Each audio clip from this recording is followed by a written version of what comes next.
Guys আসসালামু আলাইকুম, শুভেচ্ছা ব্লগে সবাইকে স্বাগতম। আর তো শুরু করছি নতুন একটি ভিডিও নিয়ে।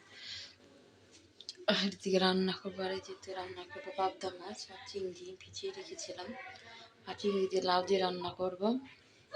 সবকিছু বের করে নিয়েছি ফ্রিজ থেকে। আর এই তো লাউ আর ধনিয়া পাতা বের করেছি, এগুলি এখন কেটে নেব। আর এদিকে আমি লাউটাও ধুয়ে নিয়েছি, আর এদিকে মাছটা এখনো ধুইনি। বারো দিকে চিংড়িগুলো বেছে নিয়েছি, পেঁয়াজ মির্চ সব কিছু কেটে এদিকে জাল চুলার জাল ধরিয়ে দিয়েছে। আর এদিকে আগে লাউটা বসিয়ে দেব। আর এদিকে আমি চিংড়ির মধ্যে পেঁয়াজ, কাঁচামরিচ, তারপরে আদা বাটা আর লবণ দিয়ে দিয়েছি, আর মশলাগুলো পরে দেব। আর এদিকে তেলের মধ্যে আমি ছেড়ে দিই।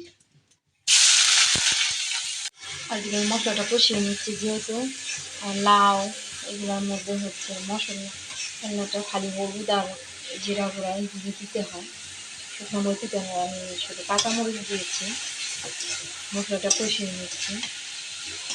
কিন্তু লাউয়ের মধ্যে বেশি মশলা লাগে না, হালকা মশলা লাগে। মশলাটা কষানো শেষ, লাউগুলো দিয়ে দেবো। যেহেতু লাউটা ছোটোই ছিল, জন্য পোয়াটাই দিয়ে দিয়েছি।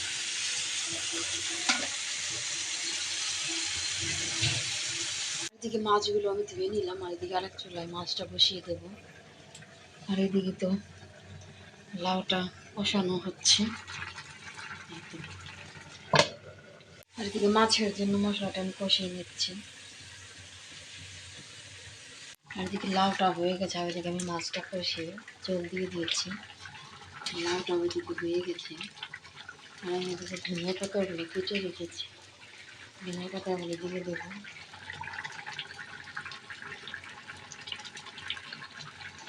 লাউয়ের মধ্যে ধনিয়া পাতা দিলে খেতে অনেক ভালো লাগে।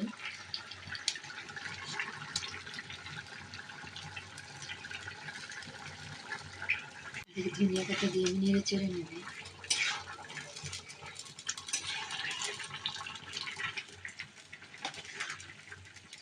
তরকারির মধ্যে সবুজ সবুজ কালার দেখতে অনেক সুন্দর লাগে।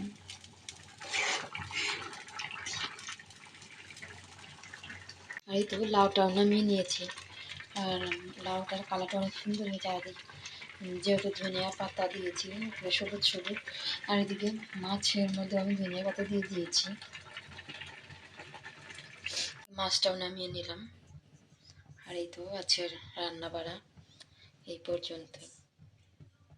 আর এই তো রাতের জন্য খাওয়া দাওয়া করা হয়েছে, ডাইনিং টেবিলে বসা হয়েছে। আর আচারটা ফ্রিজে থাও নাই। আর এই তো, আর এদিকে আপনাদের ভাইয়ের ভাতটাও বেড়া হয়েছে, আর এদিকে আমারটাও বেড়ে নিয়েছি। আমার ঠিক নেই, আমি এই বাটিটা আমি খাই, প্লেটেও খাই, কিন্তু বাটিটা আমার ভালো লাগে দেখি, এর জন্য এতেই বসি। আর এদিকে আমি প্রথমে লাউ নিয়েছি,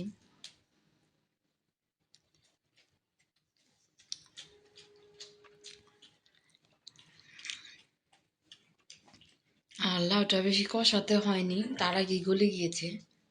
লাউটা এমনি ভালোই ছিল। এদিকে আপনাদের ভাই তো মাছ নিয়েছে, আর ওদিকে নিয়েছে জলপাড়া আচার। ওনার ভাত খেতে হলে এই জলপাড়া আচার লাগে।